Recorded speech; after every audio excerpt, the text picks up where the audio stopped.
বাচ্চা party good evening. কি হাল চাল আছে বলো সবাই? সবাই আশা করছি ভালো আছো। Welcome to KGC. আমার কেজিসিতে তোমাদেরকে স্বাগত জানাচ্ছি। সবাই এসো, এক এক করে যুক্ত হয়ে যাও। আর সবাই চা, স্ন্যাক্স, নাস্তা যা আছে নিয়ে বসে পড়ো, কারণ আমাদের এখানে একটু গল্পগুজি হবে, তার মধ্যেই পড়াশোনা হয়। ঠিক আছে? তো আমরা ডাইরেক্ট আজকে পড়ার মধ্যে ঢুকে যাচ্ছি। থার্মোস্ফিয়ার সম্পর্কে আমরা পড়বো আজকে। এর আগের ক্লাস মেসোস্ফিয়ার হয়েছে, ঠিক আছে? আজকের ক্লাস থার্মোস্ফিয়ার। হ্যাঁ, তোমাকে বলছি, এই খাতা সাইডে রাখো। দেখো, এখন খাতার ব্যবহার নয়, আগে আমরা একটু জানবো, পড়বো, তারপর খাতার ব্যবহার করব। আজকে আমরা দেখছি থার্মোস্ফিয়ার।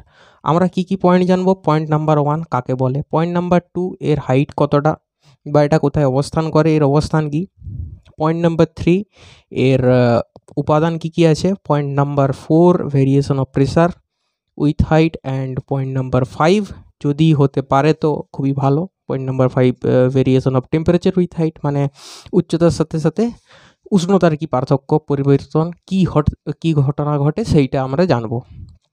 এইটুকুই বাস, বেশি কিছু নয়। তো চলো একটু বেসিক ডিটেলসে জানা যাক, তারপর আমরা বোর্ড ওয়ার্ক করবো, মানে বোর্ডে লিখবো।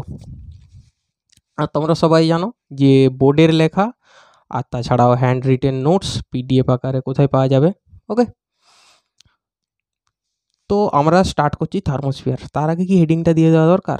আমার মনে হয় এখন নয়, যখন লিখবো তখন দেবো। থার্মোস্ফিয়ার কাকে বলে, থার্মোস্ফিয়ার কোথায় অবস্থান করে, বা থার্মোস্ফিয়ারের যদি ডেফিনেশন জিজ্ঞাসা করে তখন আমরা বলবো ভূপৃষ্ঠের থেকে 85 কিলোমিটার থেকে 500 কিলোমিটার পর্যন্ত বিস্তৃত বায়ুমণ্ডলের, মানে পৃথিবীর বায়ুমণ্ডলের সেকেন্ড আউটার মোস্ট লেয়ারকে থার্মোস্ফিয়ার বলা হয়। ঠিক আছে, এটা বলা যেতে পারে। এই থার্মোস্ফিয়ারের লেয়ারের মধ্যে আয়োনোস্ফিয়ারের ই লেয়ার এবং এফ লেয়ার, এই দুটি লেয়ার আমরা পেয়ে থাকি। ঠিক আছে, এটাও একটা হলো, একটু একটু করে আলোচনা হচ্ছে। তাহলে এর হাইট কত দেখলাম? 85 থেকে 500 কিলোমিটার পর্যন্ত বিস্তৃত হতে পারে, এটা ছায়া বলছে। নাসা কি বলবে? নাসা বলবে 513 কিলোমিটার পর্যন্তও বিস্তৃত হয়েছে এই স্তর। নাসা এই কথাই বলছে। ঠিক আছে, আমরা দুজনের কথাই মানছি। নেক্সট আমরা কি করব, এর উপাদান সম্পর্কে পড়ব। দেখো, থার্মোস্ফিয়ার শব্দের অর্থ কি, যেমন থার্মো থেকে এসছে, একটু থার্মাল ব্যাপারটা আছে, মানে তাপের ব্যাপার আছে। এটাই উচ্চ উষ্ণতা থাকার জন্য অণুগুলো বা পরমাণু গ্যাসীয় যে সমস্ত অণু থাকে সেগুলো কি হয়, আয়নিত অবস্থায় থাকে। যেমন O2 plus, O plus, NO plus, এরকম পজিটিভ আয়ন, এরকম চার্জযুক্ত কণায় তৈরি হয়ে থাকে। ওকে, উষ্ণতা বেশি থাকার জন্য। এখানে বাতাস প্রায় নেই, একবারেই নেই, এর উপাদান, এখানের উপাদান বলা যেতে পারে। আর এরপর আর কি বলবো, এখানে বাতাস নেই বলেই অঞ্চলটাকে কালো রঙের দেখায়। নেক্সট আমরা কি পয়েন্ট পড়বো, variation of pressure with height, মানে এর বাংলা মানেটা হচ্ছে চাপের পরিবর্তন। কার সাপেক্ষে? উচ্চতার সাপেক্ষে। মানে কি, চাপ উচ্চতা বাড়ার সাথে সাথে চাপ কি পরিবর্তন হয়, চাপের কি ঘটনা ঘটে, চাপের পরিবর্তন মানে কি, বৃদ্ধি হয়, কমে, কি হয় সেই ঘটনাটা। ঠিক আছে, তা বলে রাখি, উপর থেকে নিচে থেকে যত উপরের দিকে আমরা যেতে থাকবো তত আমাদের চাপ, বলো তোমরাই বলো, আগের দিনও পড়েছো এখনও পড়ছো, চাপ আস্তে আস্তে কমতে থাকবে। কমতে থাকার কারণ, এখানে দুটা কারণ বললাম। এখানে অতি উচ্চ উষ্ণতা, 2 নম্বর এখানে বাতাস প্রায় নেই বললেই চলে। তাই কি, বায়ু ছড়িয়ে ছিটিয়ে আছে না, গ্যাস ছড়িয়ে ছিটিয়ে আছে, খুব কম পরিমাণে থাকলেও ছড়িয়ে ছিটিয়ে আছে, তার মানে কি, চাপ কম। ঠিক আছে, আচ্ছা, ভেরিয়েশন অফ টেম্পারেচার, থার্মোস্ফিয়ার বুঝতে পারছো, এর আগে -100 ডিগ্রি সেলসিয়াস ছিল, সেখানে ওখান থেকে 1200 ডিগ্রি সেলসিয়াস পর্যন্ত টেম্পারেচার কিন্তু এখানে যাবে। এই জিনিসটা তোমরা সব জায়গায় পড়বে, বাট একটা জিনিস তোমরা পড়বে না, যেটা হচ্ছে যে তোমরা যদি এই স্তরের মধ্য দিয়ে চলাচল করো, মানে হাঁটাচলা করতে পারো ভবিষ্যতে কখনো, যদি বিজ্ঞান এতটা উন্নত হয়, যেহেতু আমাদের ডেভেলপমেন্টের কাজ চলছে, তোমরা আশা করছি এরকম ঘটনা ভবিষ্যতে ঘটা কোনো মানে বিশেষ ব্যাপার হবে না। এই স্তরের মধ্য দিয়ে তুমি যদি চলাচল করতে পারো, তুমি তখন বুঝতে পারবে যে 1200 ডিগ্রি সেলসিয়াসের মতো এতটা টেম্পারেচার এখানে নেই। কিন্তু টেম্পারেচার আমরা কি পড়ে এসেছি, -100 থেকে 1200 ডিগ্রি পর্যন্ত যায়, বাট আমাদের অনুভব হয় না 1200 ডিগ্রি। ঠিক আছে, খুব কম তাপমাত্রা অনুভব হয়। তার কারণ এখানে বাতাস প্রায় নেই বললেই চলে, গ্যাস নেই, এখানে পরিবহন পরিচালন বিকিরণ খুব ভালোভাবে হয় না, যার জন্য টেম্পারেচার তোমার কাছকে আস্তে আস্তেই হাওয়া। ঠিক আছে, মানে তোমার কাছকে টেম্পারেচার একটা তাপকে পরিবহন করে নিয়ে তোমার কাছ পর্যন্ত আসতে পারবে না, ঠিক আছে? এরকম ঘটনা এখানে ঘটতে থাকে। অবাস্তবিক অনেক ঘটনাই ঘটে। 1200°C বা 1200 আমাদের অনুভবই হয় না। এরকম ঘটনা আমরা এখানে দেখতে পাই। ঠিক আছে? এই হচ্ছে আমাদের বেসিক ডিসকাস। এরপর আমরা এই পয়েন্টগুলোকে আস্তে আস্তে গুছিয়ে এক এক করে লিখব। চলো থার্মোস্ফিয়ার সম্বন্ধে একটু লেখা স্টার্ট করি।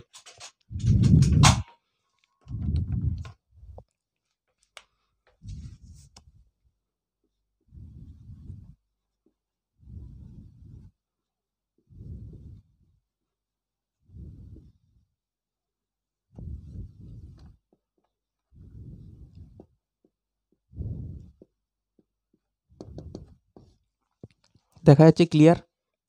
বাহ, খুব সুন্দর দেখা যাচ্ছে।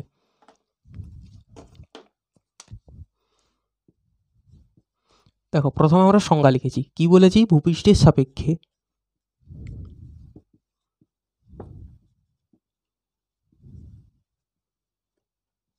85 কিলোমিটার থেকে স্টার্ট করে 500 কিলোমিটার পর্যন্ত বিস্তৃত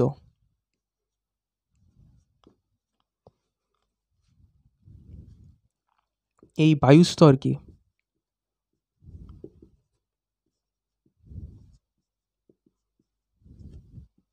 থার্মোস্ফিয়ার বলা হয়।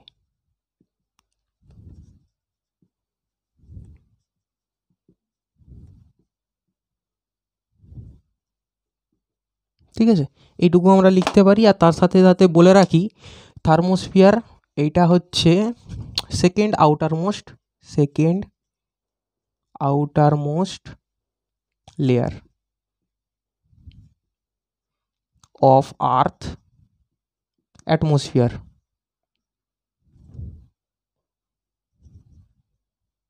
ওকে, মানে পৃথিবীর বায়ুমণ্ডলের বাইরের থেকে দ্বিতীয় নম্বর হচ্ছে স্তর। দেখো একটু স্তর সম্পর্কে ডিটেলসে আলোচনা করি। দেখো যদি এইটা পৃথিবী হয়, এটা ভূপৃষ্ঠ, এখানে আমরা দাঁড়িয়ে থাকি। ঠিক আছে, এরপর আমরা স্টার্ট করবো। দেখো একটা স্তর এখান পর্যন্ত, এই হাইটে একটা স্তর, তারপরের স্তর এখানে ট্রপোস্ফিয়ার, স্ট্র্যাটোস্ফিয়ার, মেসোস্ফিয়ার, ওকে, আয়োনোস্ফিয়ার, তারপর হচ্ছে এক্সোস্ফিয়ার।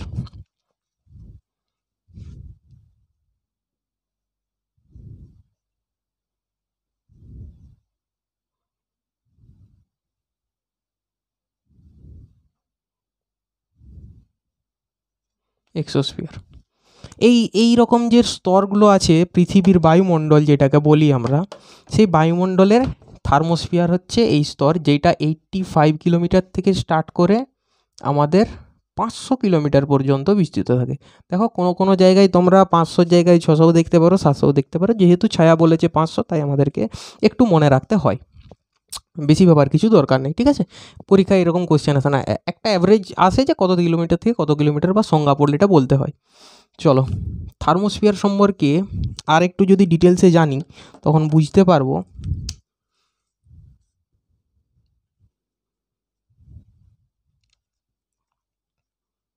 থার্মোস্ফিয়ারের সমস্ত অণুগুলো আয়নিত অবস্থায় থাকে, তার জন্য একে আয়নোস্ফিয়ারও বলা হয়। বাট আয়নোস্ফিয়ারের আবার আলাদা আলাদা লেয়ার আছে।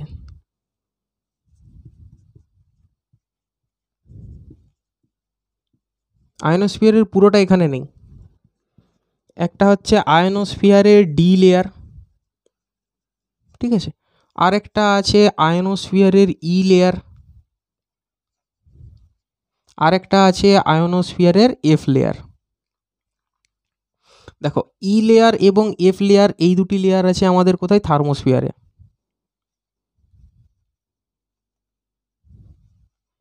আর এইটা আছে আমাদের মেসোস্ফিয়ারে।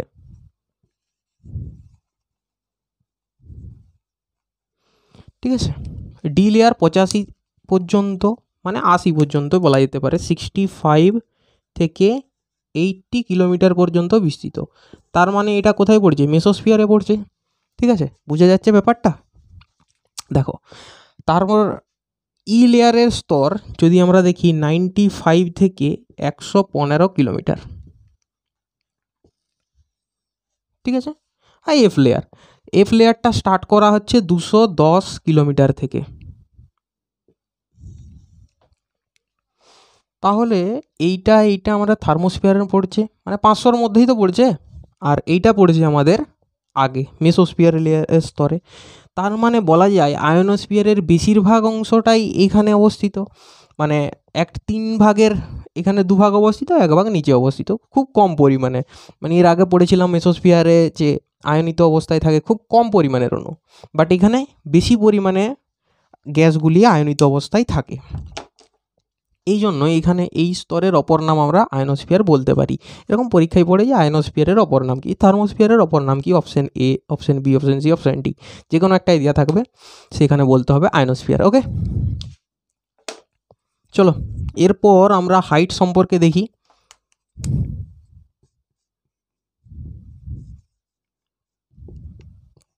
হাইট সম্পর্কে আমরা কি দেখব? হাইট সম্পর্কে দেখব যে এটা ভূপৃষ্ঠের থেকে 85 কিলোমিটার থেকে স্টার্ট করে 500 কিলোমিটার পর্যন্ত বিস্তৃত।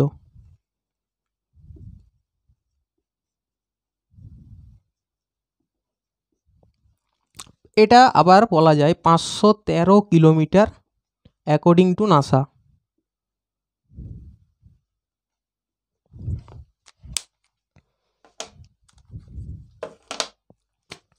তো সংজ্ঞার হাইট সম্পর্কে আমরা সাধারণ জ্ঞান যেইটুকু নিয়ে নিয়েছি, একটু লেখো, তারপর আমরা আবার যাব। একটু উপাদান সম্পর্কেও লেখার জায়গা আছে, হ্যাঁ আছে। উপাদান,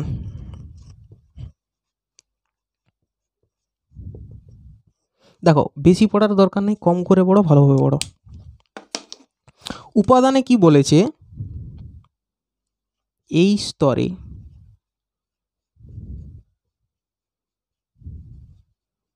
বেশিরভাগ আয়নিত অবস্থায় থাকে।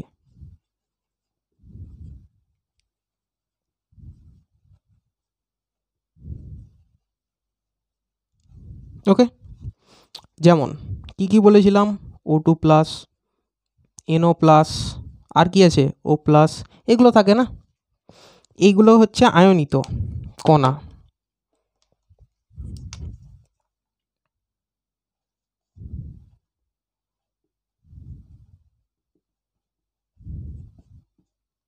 ঠিক আছে, এটা বলা যায়। আর পয়েন্ট একটা কি বলা যেতে পারে, 1 নম্বর পয়েন্ট আমরা এটা দিয়েছি। নাম্বার 2, পয়েন্ট নাম্বার 2 আমরা ডিসকাস করব যে এখানে বাতাস প্রায় নেই বললেই চলে। এখানে বাতাস প্রায় থাকে না।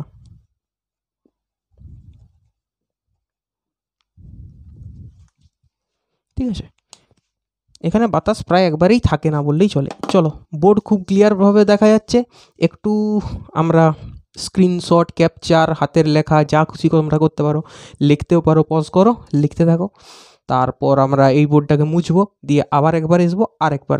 ঠিক আছে, এরপরে টেম্পারেচার আর প্রেসার সম্বন্ধে এইটা আগে দেখো। চলো, আমি তো তখন একটু জল খাই, তোমরা এটা দেখো।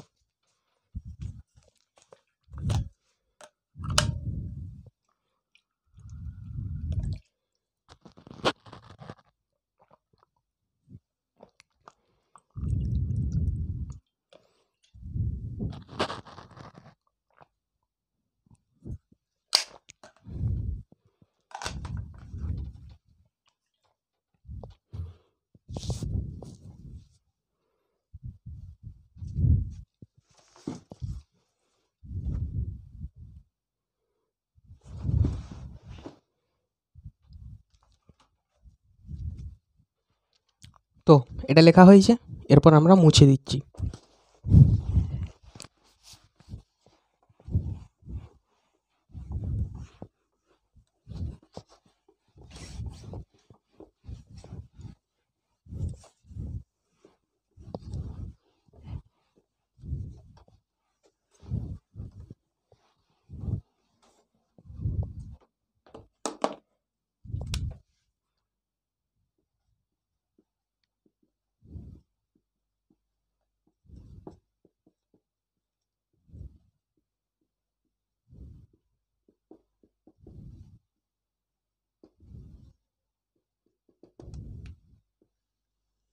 Variation of pressure with height.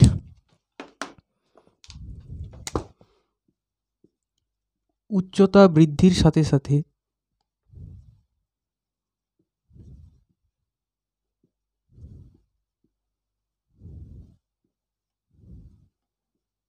এই স্তরের চাপ কমতে থাকে।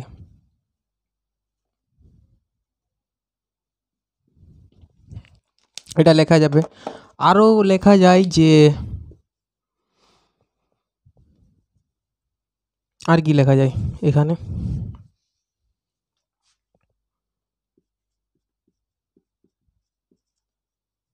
এক্সট্রিমলি লো ডেন্সিটি এয়ার এখানে পাওয়া যায় আর কি। এটা একটা পয়েন্ট লিখলাম, আর ওপরের এটা একটা পয়েন্ট। তাহলে variation of pressure with height, এটা দুটো পয়েন্টে আমরা ক্লিয়ার করেছি। এরপর নেক্সট পয়েন্ট আমরা কি করব, next point variation of temperature with height. ওকে,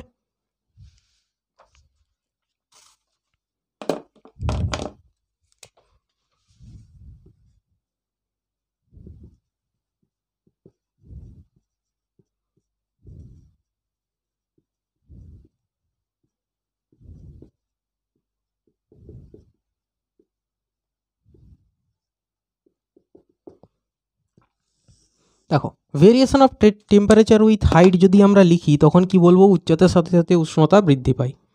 উচ্চতা বৃদ্ধিতে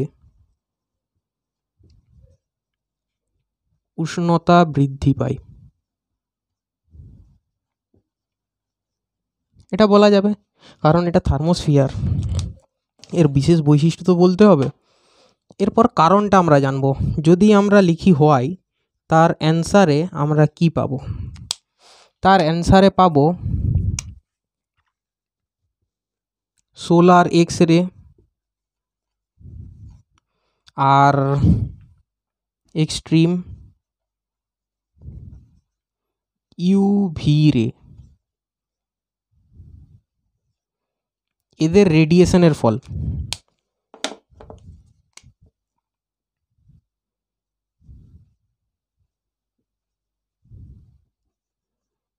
এদের রেডিয়েশনের ফলে এর টেম্পারেচার খুবই বৃদ্ধি পেয়ে যায় এবং অণুগুলো কি হয়, এক এক করে আয়নিত অবস্থায় হতে থাকে। ঠিক আছে, আচ্ছা আর কিছু বলা যাবে না, আর কিছু সেরকম বলার নেই। তবুও এটা বলে দিতে পারি যে এটা যেহেতু আমাদের আউটার মোস্ট লেয়ারের মধ্যে একটা পড়ে, সেকেন্ড আউটার মোস্ট লেয়ার, তাই সূর্যে যে ঘটনাগুলি ঘটে সেই ঘটনার প্রত্যক্ষ এইখানে মানে প্রভাব বিস্তারিত হয়। সূর্যের বাইরের যে সমস্ত ঘটনাগুলি ঘটে, এটা সূর্য না, এটা অ্যামিবা হয়ে গেল।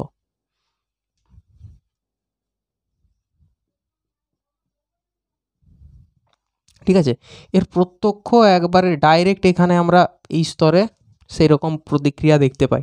ঠিক আছে, যেমন সোলার উইন্ড, সোলার স্টর্ম, এই ঘটনাগুলো আমরা ঘটতে দেখি। ঠিক আছে, টেম্পারেচার সম্বন্ধে জানবো।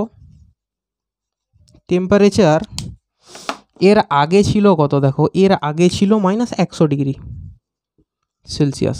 এখান থেকে 1200 ডিগ্রি সেলসিয়াস পর্যন্ত টেম্পারেচার এর পরিবর্তিত হতে পারে। আর কিছু আমি বলেছিলাম, হ্যাঁ বলেছিলাম যে এই স্তরে, দাঁড়াও অন্য পেনে লিখি, এই স্তরে উচ্চ উষ্ণতা থাকা সত্ত্বেও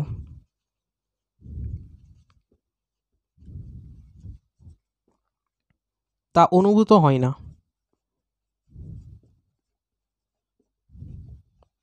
ওকে, এই স্তরে উচ্চ উষ্ণতা থাকা সত্ত্বেও তা অনুভূত হয় না। তার কারণটা কি, তার কারণটা আমরা সিম্পলি বলবো যে এখানে এখানে খুব কম পরিমাণ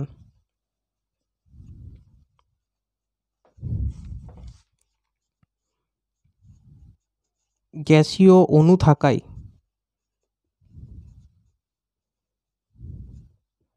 তা উষ্ণতা ছড়াতে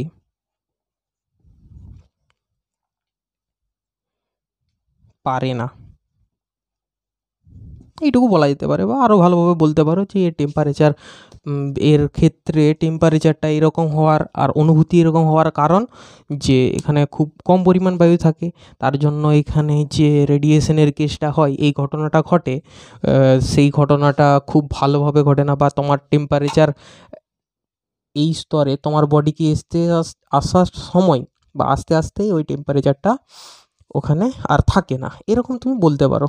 এই স্তরের অনুভূতি ফিলিংটা এরকম হয়, ঠিক আছে।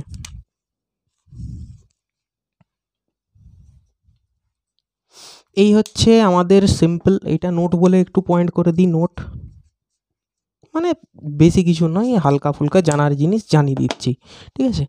তো দেখো, আমরা এইটুকু জিনিস জেনেছি, একটু ভালো করে পরিষ্কার করে দেখে নাও বোর্ড, স্ক্রিনশট, ছবি তোলা, যা খুশি করো।